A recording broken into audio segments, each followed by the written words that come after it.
इस आदमी को ना समय की कोई कीमत नहीं है।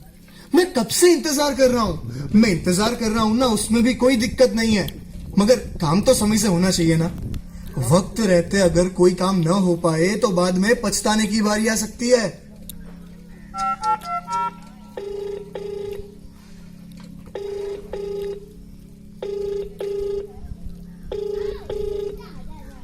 बोलो भाई, अब ये जनाब फोन भी नहीं उठाते। अब हो सकता है कि शायद गाड़ी चला रहा हो इसलिए नहीं उठाता होगा, हो सकता है। ओ भाई, अरे भाई आप ये क्या कर रहे हैं यार? जी हम पतलून की सिलाई कर रहे हैं। क्या क्या बोल रहे हो भाई? तो क्या आपको दिखाई नहीं दे रहा? इस औजार से क्या होता है? इससे चूल्हे पे रोटियां तो पकाई नहीं जाती ना। अरे वो तो मुझे भी दिखाई दे रहा है कि तुम लोग गड्ढा खोद रहे हो, लेकिन मैं पूछना ये चाहता हूं कि यहां गड्ढा क्यों खोद रहे हो? क्योंकि हमें वहां दूर एक दीवार बनानी है, इसलिए यहां गड्ढा खोद रहे हैं। अच्छा, फिर बाद में क्या करोगे? दीवार को यहां से वहां तक लकड़ी से आधार दोगे क्या? अरे क्या मगजमारी है यार। देखो भाई, हमें यहाँ 2 हाथ गड्ढा खोदने को कहा गया है। हमें तो ये खुदाई करके अपना रोज लेके चला जाना होता है, बाकी हमें कुछ पता नहीं होता। समस्या यही है कि आपको कुछ पता ही नहीं होता। देखो मेरे भाई, जिस जगह पर ऐसे निशान गड़े हों वहां आप ऐसे ही खुदाई नहीं कर सकते। निशान? कैसे निशान? क्या मतलब कैसे निशान? ये देखो, ऐसे ऐसे निशान। वही तो पूछ रहा है, कैसे निशान और कैसी बात? मालिक अपनी जमीन पे ऐसे निशान बनाते रहते हैं। खुद की जमीन खुद का निशान, उससे क्या डरना? अरे ओ पहलवान की औलाद, घबराने का नहीं का क्या मतलब? जहां जहां ऐसे निशान बनाए गए हैं वहां खुदाई करने से डरना जरूरी है। अगर डर कर नहीं रुके ना तो हमेशा के लिए हम डरे इससे? ये देखा है? ये भी है, हम ऐसे ही किसी से नहीं डरते। क्या समझे बाबू? अरे तुम्हारे ये औजार कुछ काम नहीं लगेंगे। क्यों भाई, ये हमसे ज्यादा ताकतवर है क्या? ये हमें मारेगा क्या? हाँ, इसमें आपसे ज्यादा ताकत है, मगर आपको मारने की नहीं, आपको बचाने की। मतलब? मालिक आप कहना क्या चाह रहे हो? ये देखो, क्या लिखा है इस पर?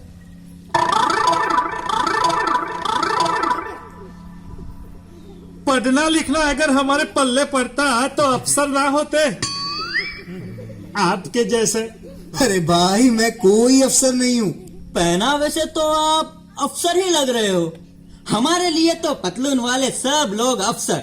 अरे भाई, पढ़ना नहीं आता मगर इसका रंग तो दिखाई देता है ना। हाँ माई बाप, ये पीला रंग है। हाँ बस तो फिर अब इतना याद रखो कि जहां जहां पर ऐसे पीले निशान बनाए हैं ना, वहां पर अब से खुदाई करना मना कर देना। अच्छा, और फिर जमींदार दूसरे मजदूर से खुदाई करवा देगा।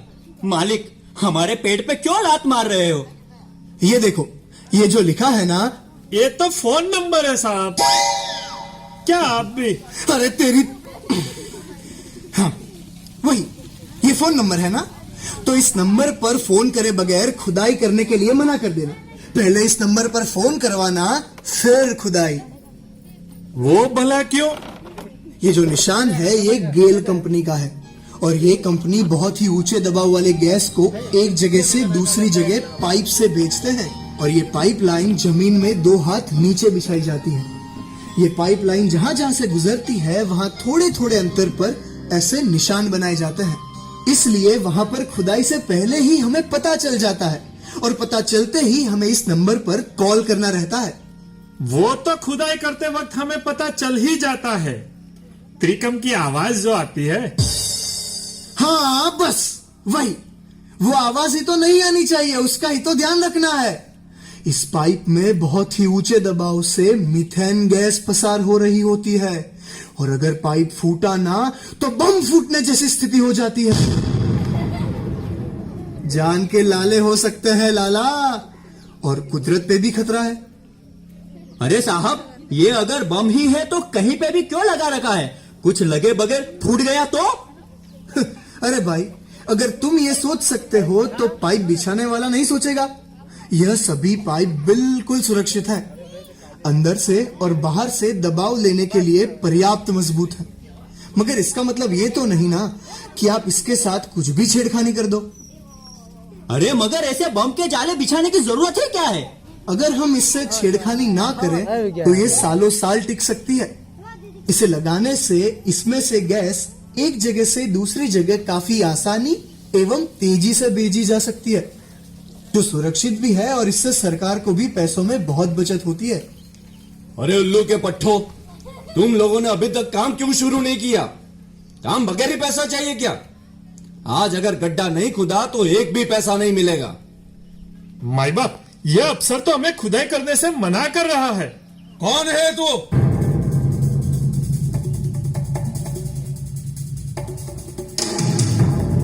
जो हमारे आदमी को काम करने से मना कर रहा है? बताओ बताओ। क्या रे, तेरा दिमाग घास चढ़ने गया है? काम क्यों रोक रहा है? मैं काम नहीं रोक रहा हूँ, मैं बस इतना बता रहा हूँ कि यहाँ से गेल कंपनी की गैस लाइन गुजर रही है, तो यहाँ पर खुदाई से पहले एक बार फोन करना आवश्यक है। अरे ओ महात्मा गांधी की जेरोक्स कॉपी, पाइप हमसे पूछकर डाली थी क्या? तो हम क्यों पूछकर खुदाई करें? ऐसा नहीं होता है, खुदाई से पहले एक बार पूछना आवश्यक है। तू ऐसे नहीं समझेगा, रुक मैं तुझे बताता हूँ। साहब, खुदाई की तो बम फूटेगा। क्या क्या बोला तू? फिर से बोल। ऐसा ये सब बोल रहे हैं कि यहाँ पर खुदाई में जोखिम है। क्या क्या बोल रहा है ये? कौन है तू? इस जगह से गेल कंपनी की पाइपलाइन गुजर रही है। ये जो निशान है ना, ये उसी का है। सामान्यतः यह पाइप जमीन से 1-2 मीटर नीचे हो सकती है, इसलिए 2 गज की खुदाई में पाइपलाइन आ जाती है और उस पाइप में हाँ, उस पाइप में गैस भरा होता है, वो सब पता है हमको, लेकिन उसका क्या? पता है ना? पता है तो फिर ऐसा क्यों करते हो? किसी भी इंसान को जानबूझकर या फिर अनजाने में भी इस पाइप, इसके निशान, इसके यंत्र या इससे लगे किसी भी चीज को नुकसान नहीं पहुंचाना चाहिए। यह नुकसानदायक होने के साथ साथ एक कानूनी अपराध भी है। क्या? कैसी बात कर रहे हो? गड्ढा खोदना कब से गुनाह हो गया? जमींदार जी, गड्ढा तो खोद ही सकते हैं, मगर उससे पहले इस नंबर पर फोन करना आवश्यक है। हमें खुद ऐसी किसी भी चीजों को न तो नुकसान पहुंचाना चाहिए और ना तो किसी और को पहुंचाने देना चाहिए। हमें उन्हें बताना चाहिए, समझाना चाहिए, और अगर फिर भी न समझे तो नजदीकी थाने में उनके बारे में बताना चाहिए। ये बंदा अपना धंधा बंद करवाएगा। आपको पता है ना कि आप गलत जगह पर खुदाई करवा रहे हो। भारत सरकार द्वारा 1962 में मंजूर किए गए पेट्रोलियम एवं खनिज पाइपलाइन अधिनियम अनुसार जिस जगह पर यह पाइपलाइन गुजरती है उसके ऊपर 30 मीटर चौड़ी जमीन सरकार के उपयोग में अधिकृत रहती है, जिसको अंग्रेजी में राइट ऑफ यूज भी कहा जाता है। राष्ट्र के हित के लिए जैसे हम बाकी चीजें छोड़ देते हैं, वैसे ही इन जगहों को भी हमें ऐसे ही छोड़ देना चाहिए। आपको पता है, ऐसी जगहों पर मंजूरी के बगैर पेड़ लगाना भी मना है। यहाँ कहाँ कोई सरहद है कि राष्ट्र हित की बात हो रही है? मालिक, ये तो फिर राष्ट्रीय संपत्ति हुई ना। वाह, तू दिखता ऐसा है मगर है होशियार। देखा, इन लोगों को भी पता चल गया कि यह एक राष्ट्रीय संपत्ति है। हम जैसे देशवासियों के मेहनत का पैसा इसमें लगा है और ये हमारी भलाई के लिए ही लगा है, तो इसका नुकसान मतलब हमारा नुकसान, और फिर उसके मरम्मत का खर्चा भी हमारा। पाइपलाइन बिछाने के लिए सरकार को हमारे खेत ही दिखाई दिए। हाईवे या ट्रेन की पटरियों पर भी बिछाई जा सकती थी ना। हाँ, वैसे तो यह लाइन मजबूत एवं सुरक्षित होती है, मगर ज्यादा भारी गाड़ियां या तो तेज गति से जाने वाली गाड़ियां इसमें नुकसान पैदा कर सकती हैं। इसीलिए ऐसी जगह पर उन्हें बिछाया जाता है जहां पर भारी आवाजाही ना हो, या तो फिर होने की संभावना थोड़ी कम हो। सारे परेशानी की जड़ यह निशानी ही है। इसी की वजह से काम रुका है। इसे ही उठा के फेंक देता हूँ। बाप जी, इसकी वजह से ही तो हम आज बच गए हैं। इसे थोड़ी हटाना चाहिए। मैं तो इस पे हार चढ़ाऊंगा, हार। दरिया या तो पहाड़ों से भी होकर गुजरती है, वहां पर भी इसके लिए ऐसे ही निशान लगाए जाते हैं जिसमें लिखा होता है भारे दबाव वाली गैस लाइन गेल इंडिया लिमिटेड हजीरा, खुदाई करना एवं लंगर डालना मना है। ये कंपनी ना तो लंगर डालने दे रही है, ना तो गड्ढा खोदने दे रही है। माए बाप, वो तो अपनी कब्र न खुद जाए ना, इसलिए। नहीं नहीं, वैसे घबराने की जरूरत नहीं है। गेल कंपनी सुरक्षा के लिए प्रतिबद्ध है। हम अगर सही तरीके से अपना काम करें तो सालों साल इस पाइप को कुछ नुकसान नहीं होता, और फिर उसके ऊपर गेल कंपनी खुद समय समय पर इसकी देखभाल एवं मरम्मत करती है। जैसे हम 24 घंटे यहाँ पे चौकीदारी करने वाले हैं। मैं भी चौकीदार। नहीं नहीं, ऐसा करने की कोई जरूरत नहीं है। मगर हाँ, आप हर रोज जहां से गुजरते हैं या तो फिर अपना काम करते हैं, या तो आपके आसपास जहां पर भी ऐसे निशान बनाए गए हों, उनमें आप कोई भी नुकसान दिखे या फिर कुछ भी अलग दिखे तो तुरंत उसमें लिखे नंबर पर या तो नजदीकी गेल कंपनी में जान कर दें। अलग दिखे? कैसा अलग दिखे? जैसे कि आज ये यहाँ पर है मगर कल यहाँ पर नहीं हुआ, और या फिर इसे तोड़ा मरोड़ा गया, आपको नहीं पता कि किसने किया, मगर नुकसान हुआ है तो तुरंत इसकी जानकारी कंपनी को दे। साहब, फिर तो कंपनी वाले पगला जाएंगे, इतने फोन आएंगे। भले आए, कंपनी को आपकी सुरक्षा की चिंता सबसे ज्यादा है। अगर 50 कॉल आएंगे तो कंपनी 50 बार आदमी भेजेंगी।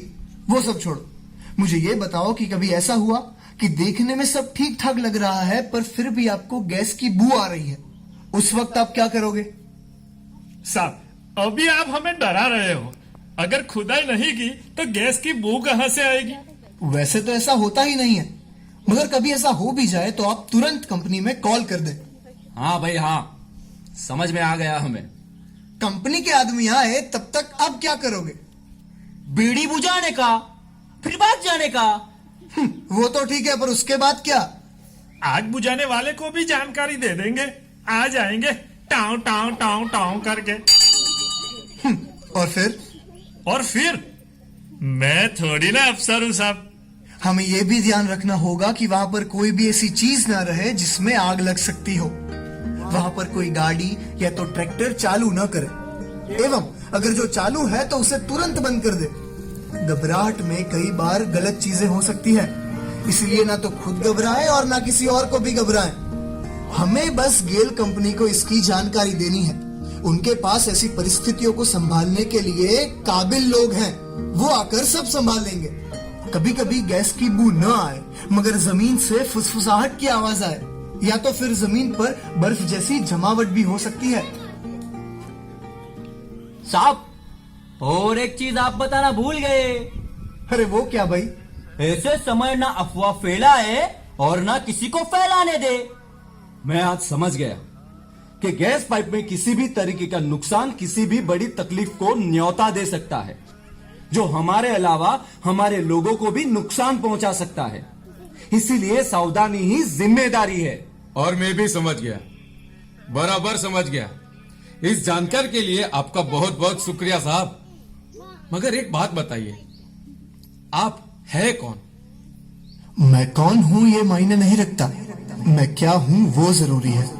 और मैं हूँ जानकार, समझदार, और अब से आप भी सब हो जानकार और समझदार। आज से हम भी इस बारे में लोगों को बताएंगे और समझाएंगे, जिससे हम राष्ट्र की छोटी सी सेवा कर सके।